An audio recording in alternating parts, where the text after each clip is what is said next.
What's old is new again. 50 years after a group of ASU students and teachers dreamed of creating a lake in a dried up riverbed near campus. Our state's movers and shakers are taking that vision in new directions. Rio Salado reimagined its very bold plan to redevelop nearly 50 miles of the Salt River. And tonight, ABC 15's Faye Frederick shows us what the next 50 years may look like along the Rio Salado.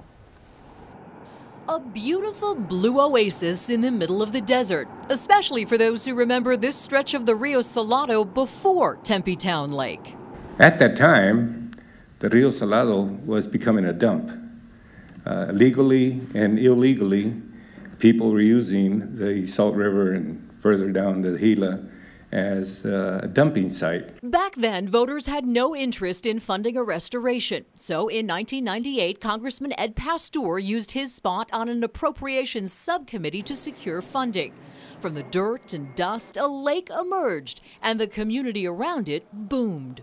I, along with you, are ready to start working for the next 50 years or plus to ensure that future generations will get to see the life brought back to our river. The rest of the Rio Salado, 45 miles from Buckeye to the Gila River Pima Maricopa Indian community. The vision to restore the river is being called Rio Salado Reimagined. Remember this, because this is a game changer today. Cindy McCain sharing the senator's dream for the river and the communities it runs through.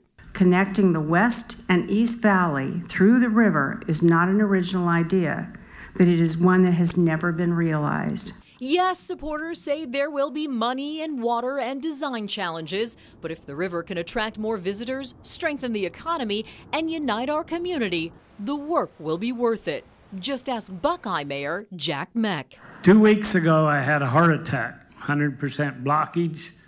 I'm standing here before you today so I can see the end product of the Rio Salado.